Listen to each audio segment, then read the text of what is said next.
We have another surprise special guest in the neighborhood today. Now, this is a student here at the University of Northern Colorado. And have you noticed over the past couple of weeks, I've started calling it Colorado instead of Colorado. I finally, as someone who comes from New York, and it took me a long time, but it is an A rather than an O, so isn't it Colorado? Yeah, so it should be ra rather than ah. This person across from me is nodding because he is, I think, originally from Parker, Colorado. His name is Trevor Oakley, or do you also use the your middle name there? Well, it's Okeson. Okeson. Yeah, I got that completely. It happens all the time. Yeah. Typically it's Trevor Okeson. I don't really use my middle Trevor name. Okeson. I just have it on Hello. my Facebook page, but that's fine. But yeah, it is Colorado.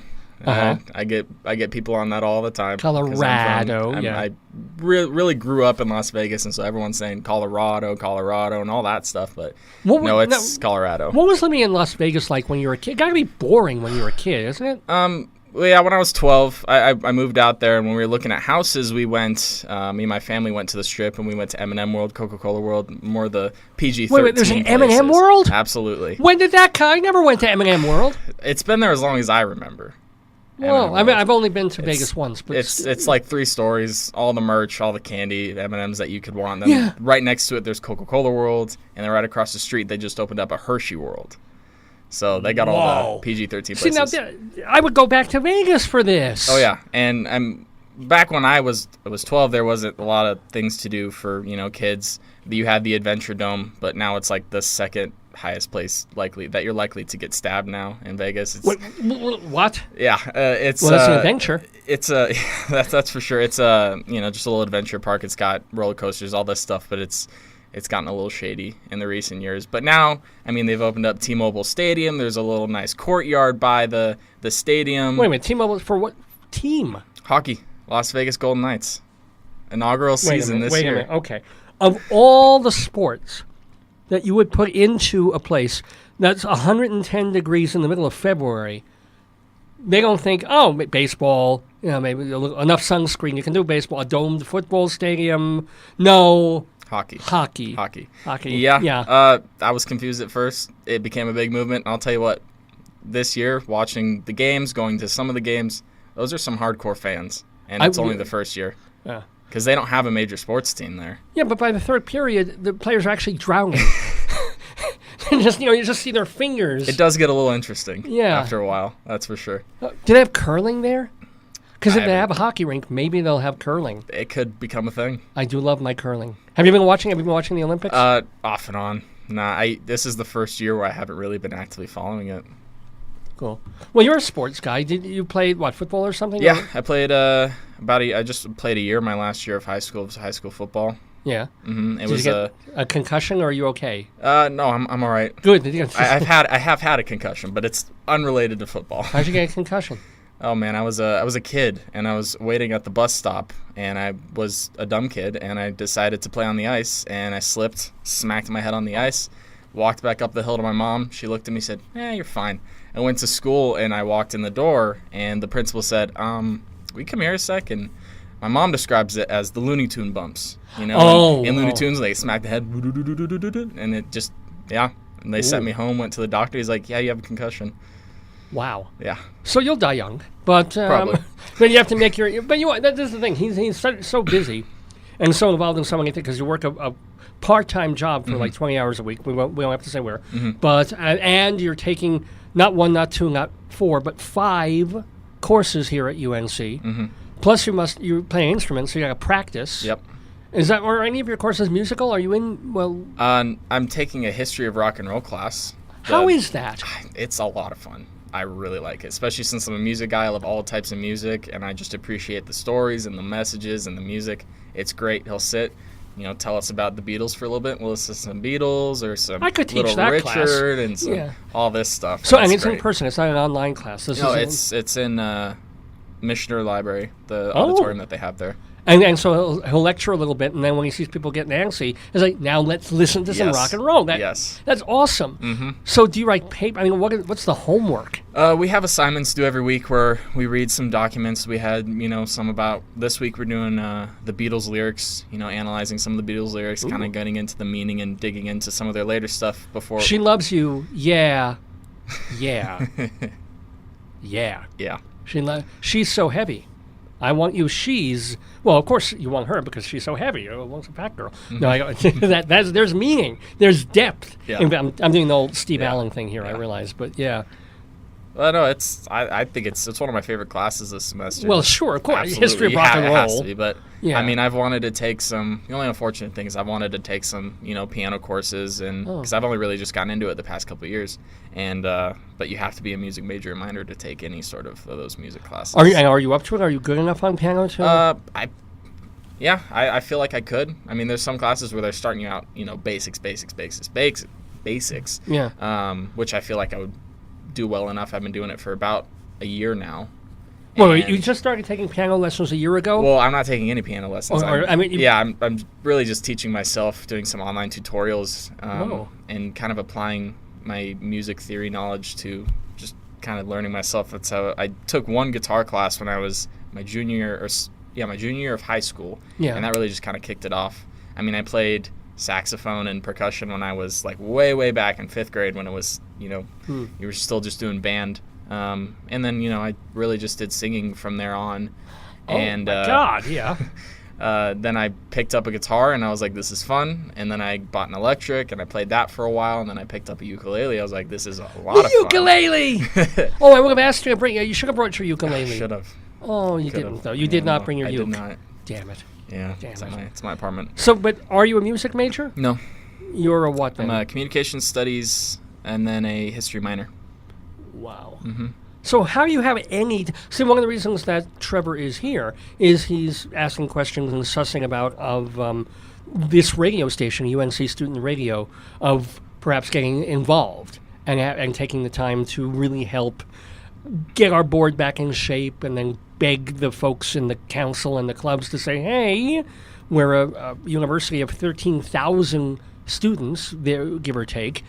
Be nice if there was a radio station. I mean, there's colleges of 3,000 people that have radio stations. There's high schools, junior high schools, and even elementary schools that have little TV stations and radio stations. How in the world did we let things come to this at this university that a radio station might get killed, and we've had a TV station that's been non-operational for, well, we have a signal, we have a TV channel, not really a station, that we have on our local cable system, and it's been defunct for 5 years. Not owing to the cable people, as far as I know, but just owing to no, what do we need it for? Why would a university, what could we possibly do without our own television channel? You're just sitting there in silence, I know, but yeah. No, that's why I'm here. I'm excited. I want to get it started, and I really hope that we can get to one day where we have people coming in and doing shows, and I hope I can do a show myself one day, because it's... No, but then, so I was about to grill you and say, because he has very eclectic musical taste, which is really exciting. Mm-hmm. You like jazz and classical, and you like rock and roll from the 60s to the 90s and the aughts and other stuff. But your show would be what, sports? I honestly I was going to start out doing sports, and that's what I wanted to do this originally. But as I started to think about it more, I would love to do music. Just listen to music, talk about it for a little bit, and just play anything that I could want, and have that wide range, and introduce some new people to some new music that they may not have listened to beforehand. Well, I'm talking to Trevor Okeson. I got it right this time, right? Trevor Okeson. So, again, there's nothing official. There's nothing... Technically, this damn station isn't official right now. But if people are interested and want to deal with people like Trevor, okay, and there's 2 or 3 more students. And I know there are students listening right now to this radio program here at UNC. If you're interested in being a member of the station, which means being on our board, you have to take a position and show up to a couple or a few meetings and vote on stuff. But it isn't going to take 80 hours of your week. It's not going to take 40 hours of your week. It doesn't have to. You know, we get a couple more people like Trevor who are interested. Now, Trevor might be thinking about programming director, might be thinking about treasurer, might be thinking about one or two other things. We also need other people to do that, people to be venue coordinator, event coordinator, general manager, couple more. And then we can take those people and say, these are committed folks. And if you're in regular, you should be committed. And you know, somebody to serve as a faculty advisor, which we can probably find. I'm an adjunct, so it could possibly be me, but it's unpaid, so there's no real reason for me to do it. But, and then go over to the club people and say, hey, don't shut us down so quick. There are actually people who are ready and willing to keep this station going, to be the voice of the students at this university. Were you ever involved, maybe in high school or whatever, in media there? Yeah, I did. I took two journalism classes, both my junior and senior year of high school. I won an award on an article that I did. What was it about? It was a debate. Actually, it was two articles that I wrote one and another person wrote one. It was about whether or not vegetarianism is a good lifestyle, just health based, nothing to do with animal rights or just the philosophy of it, just purely based on health. And you won? You won on that? Or yeah, I would say I would won, but no, we won the award on that article in the district, the Clark County School District. So, and I did photography for a year with them, and then I got more into the writing and the actual journalism before I was just going to football games and basketball games and different things and taking pictures and stuff like that. How's without naming names or something, but how's the journalism program here? What are you learning? What do they teach on communications and journalism here at UNC? Well, this is my first semester in the communications studies department, and right now I'm taking just a basics public speaking class. Oh, well, you're a good public speaker. You're obviously learning something there. I have a speech on Monday that I'm giving. So. Ooh, about what? The history of 21 Pilots. Of what? 21 Pilots. It's a band. Oh, okay. The band. It's a I'd say alt rock band. But they're popular. Just won a Grammy about a year ago, actually, almost exactly. And so they are my favorite band. I've seen them live, and I listen to them a lot. You want to practice? Practice? Oh, my speech. Oh. I can turn this around, and you can practice right here. I won't put you on the spot if you don't want to, but I can put you on the spot, and you can give us, how long is your speech? I haven't practiced it that much yet, but it's about 5 to 6 minutes. Ooh, can you cut it down to 2? I could do it real quick, yeah. All right, I could try and do it real quick. Do you want to do it? Sure, Tell us about 21 Pilots. Yeah. I don't know the band. Maybe I can try and find a song of theirs on YouTube to play. I'm sure. They're very popular now. Here's actually, and he's a good-looking fella, too, by the way, folks. I'm sorry about that. No, that's fine. This I can in your face. move a little bit. I can swing it. And sorry if this is making people seasick when they're watching at home. On the side of your screen, there you go, a little better.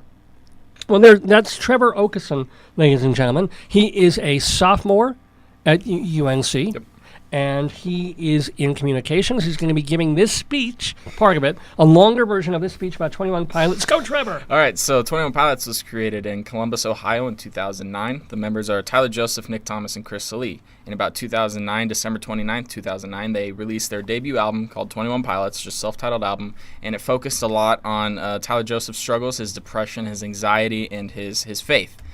And they toured some clubs in the local area of Columbus, Ohio.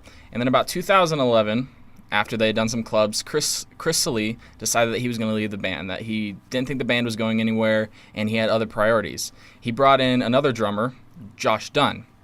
And a little bit after that, they did some more shows, and then Nick Thomas, the bassist, ended up leaving.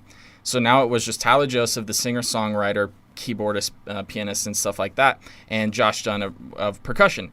And they released the album, Regional at Best, July 8th, 2011. And they started playing some bigger shows. They did a release album at New Albany High School and attracted a lot of people for being an unsigned band. And then at the end of their tour, what they did with Regional at Best, they sold out the Newport Musical Hall, which was unheard of for an unsigned band at the time.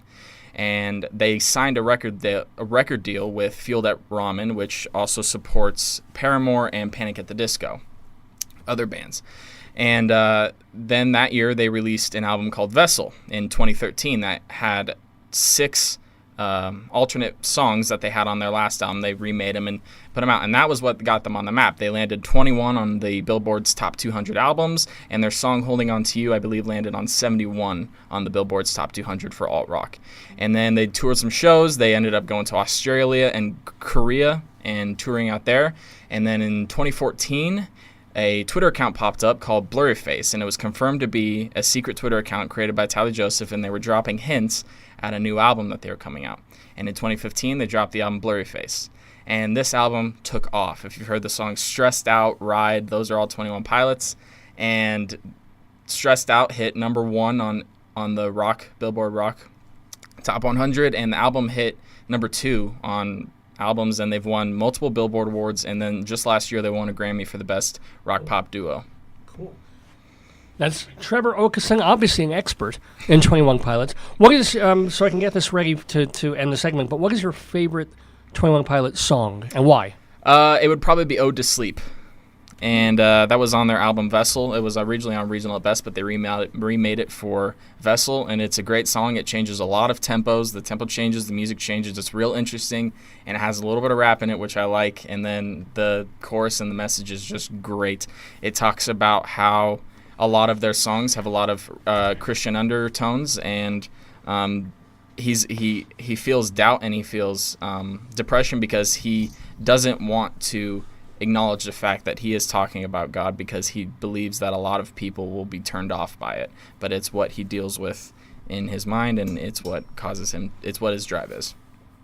Now, let me. I'm getting the sense that you are a religious Christian kind of a person. Yes, okay. How important? I mean, how much of your life does that? Because we want you to devote some time to the radio station, and now I'm getting the feeling you get to go to church every Sunday. I haven't gone to church for a while.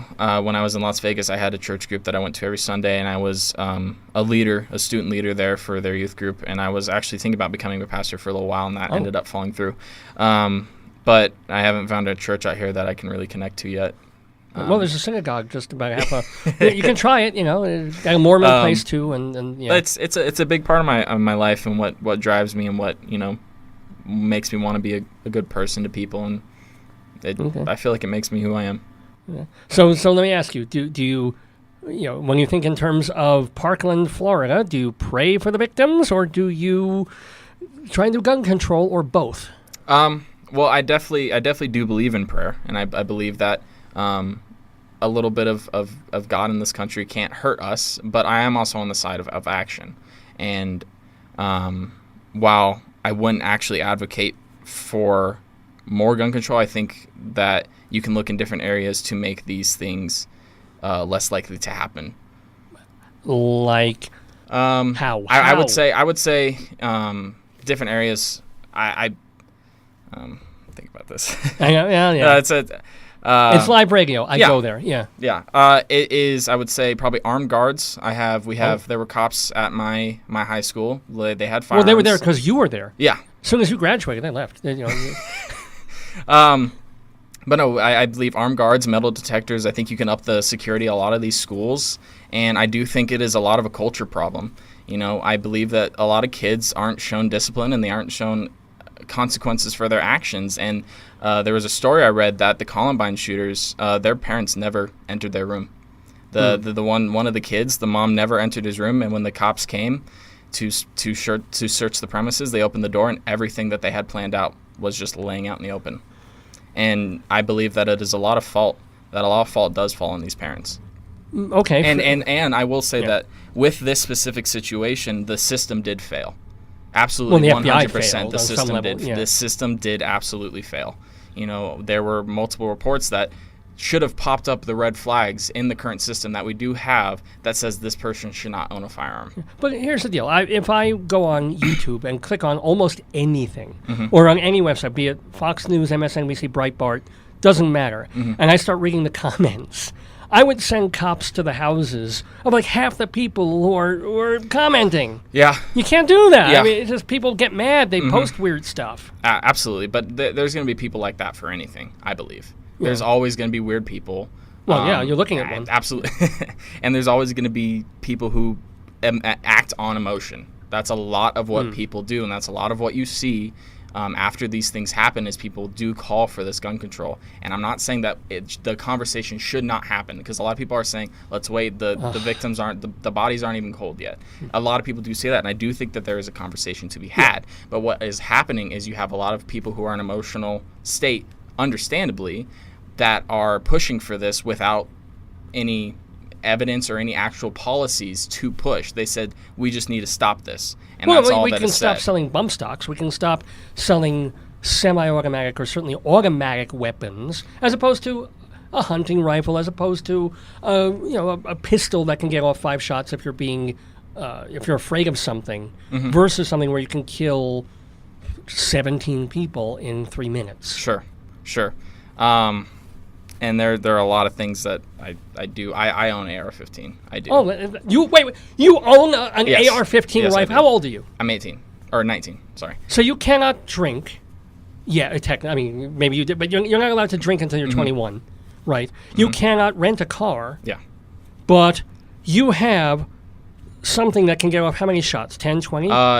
It's a 30-round capacity magazine in most cases. I don't exactly know the fire rate off the top of my head. So, if there are police watching, his name is Trevor.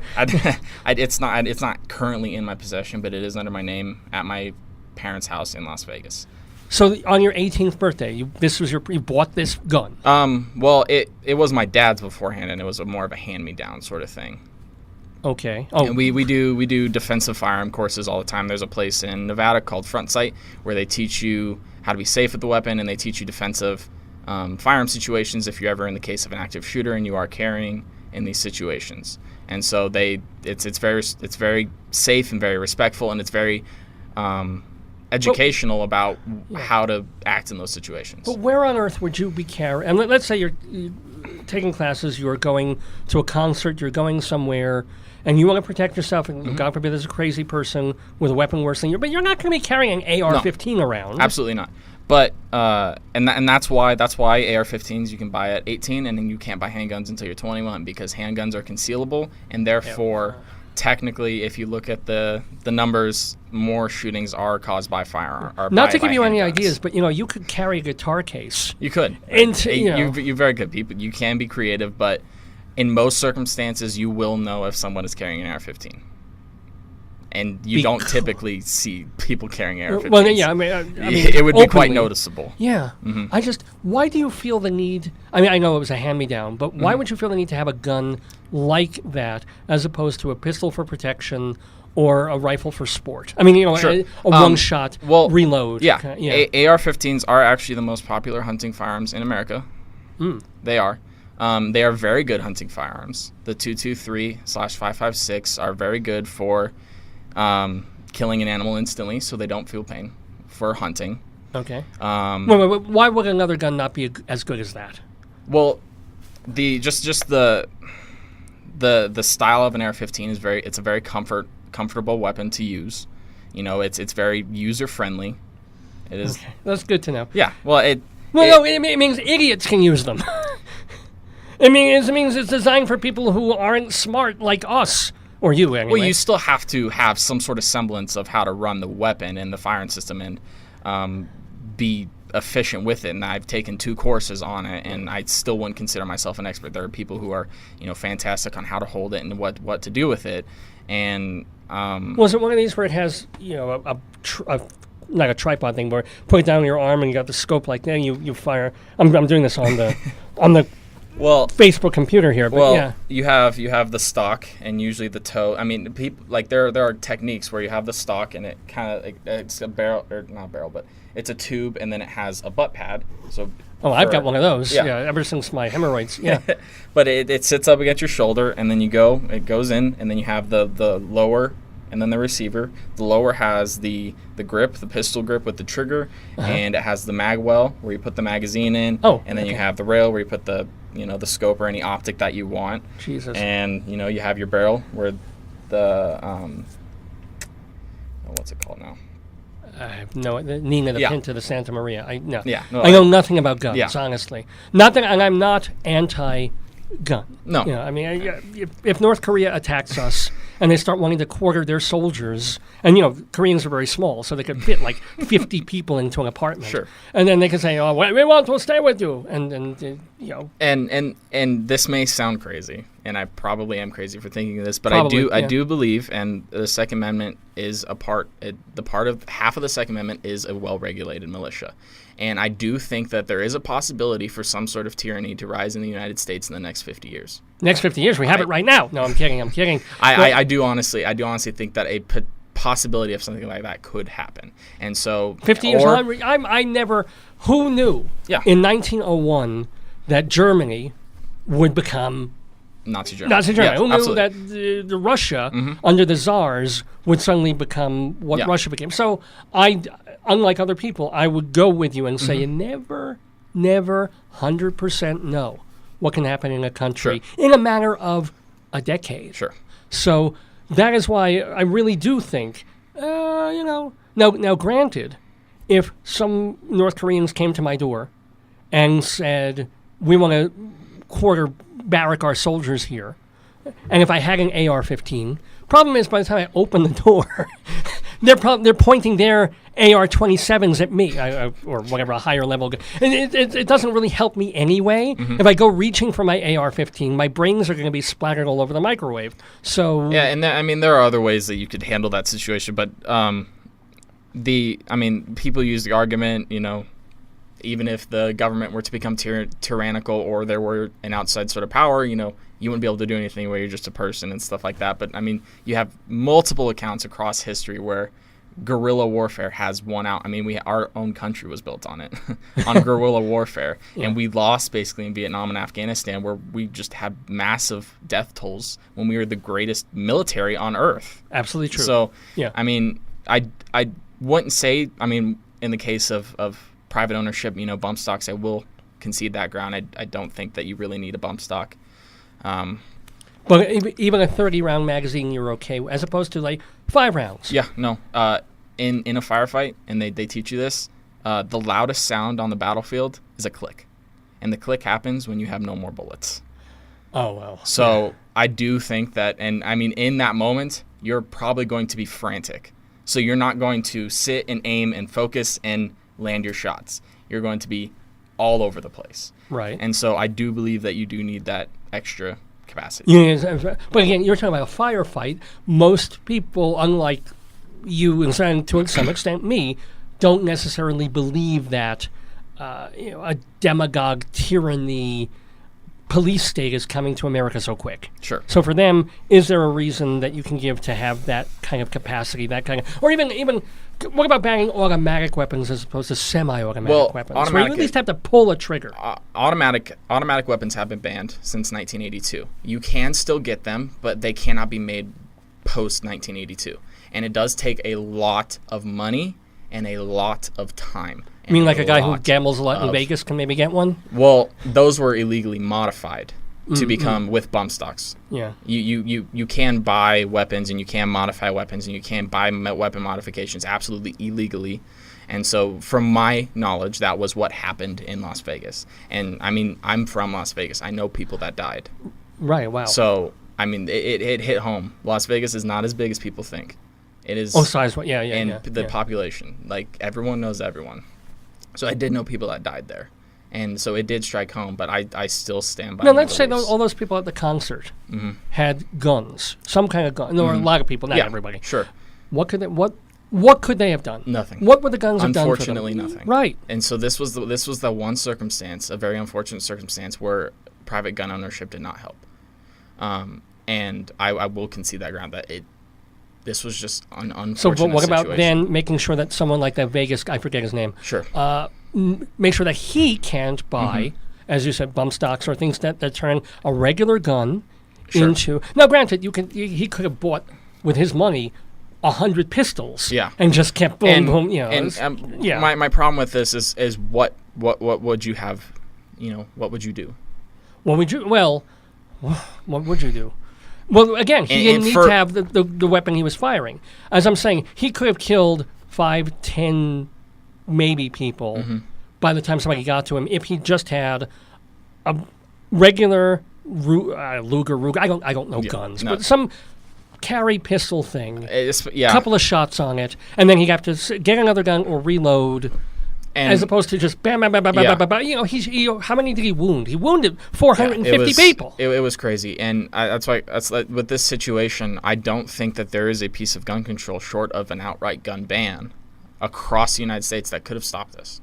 Oh, that particular incident. Yes, this particular incident, right. the Las Vegas incident. I don't think that there's anything you could have done. I think he would have found a way to kill that many people, or somewhere near that kind of people. Just.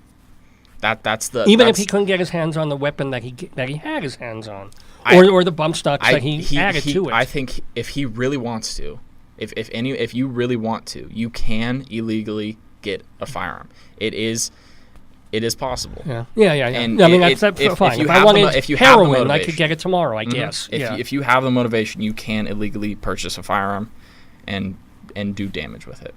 It is a weapon that does cause destruction, and you have to respect it with the respect that it deserves. And you can't. It's not a toy.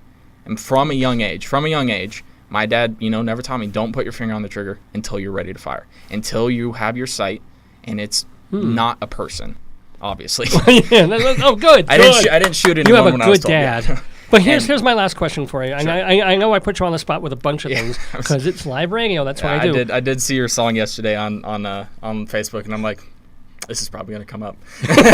Well, were you the one who complained about it on Facebook? No, who said, I didn't. Shame on you for doing satire. How dare you? What was I going to ask? You are a smart, intelligent, reasonable young person with this gun and a couple of other guns. Sure. Okay. What happens, though, if, let's say, you actually do go crazy? I mean, you make a joke about you being crazy now. But let's say 15 years down the line, you or your dad loses it. You lose your heads. You still have those weapons. Yes. What then? Well, there would be records of me purchasing firearms. Sure, right? Yeah, well, yes, there would be records of me doing that if I bought them legally, which I intend on doing.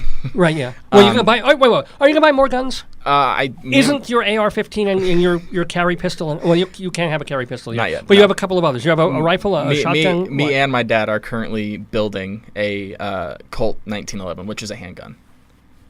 What do you mean you're building it? We're buying the parts and assembling it.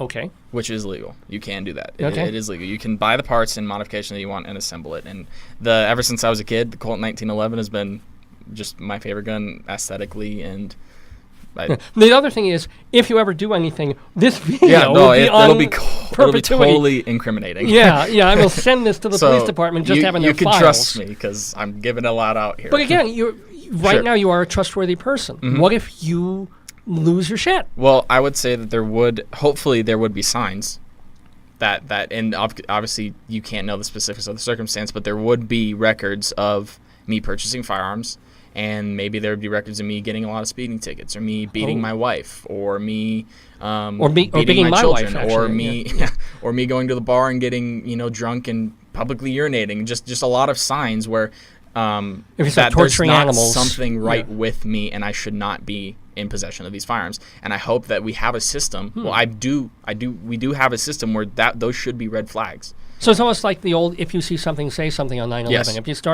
If somebody's who was normal, if you know someone that has a firearm and they're beating their wife, they're beating their kids, they're getting ridiculously drunk a lot, you should say something. No. So that these things don't happen. All I'm saying, Trevor, is that you're here. You might be getting involved with a dying radio station at a crappy university. So I think the mental illness is beginning already. If you know what I'm saying. Well, yeah. Well, I'm here, so.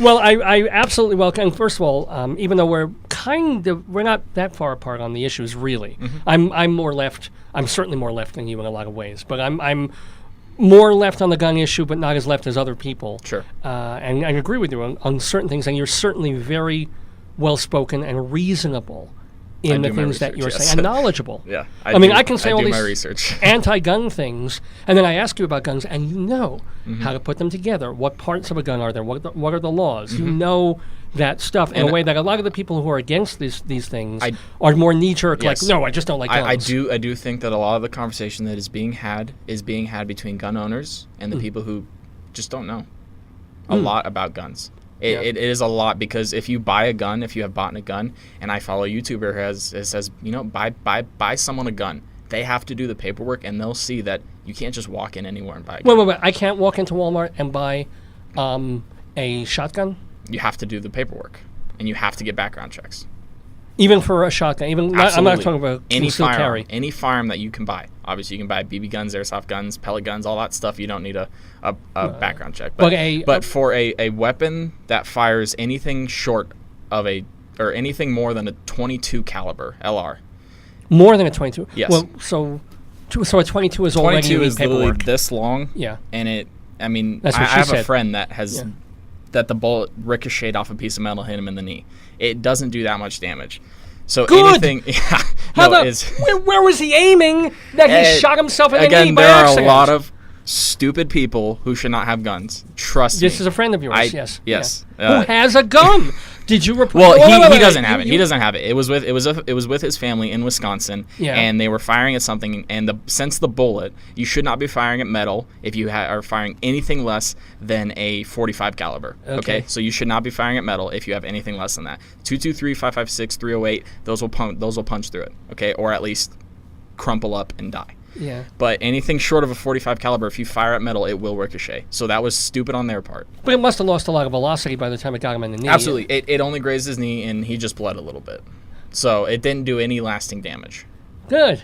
So anything more than a .22 LR, from my experience, there probably are places where it would be very rare, in my knowledge and my experience, that you could get a weapon like that without a background check. Oh, okay. But again, you do a background check, which takes, 72 hours a week? What is it? Oh, man, what is it now? I don't have the number off the top of my head. I don't. Okay. So I'm not going to guess. But if I were to go into Walmart and I wanted to buy a gun, I have to fill out some paperwork. You have to do and then check. I would get a phone call saying paperwork's done, you're good. Come in and get your...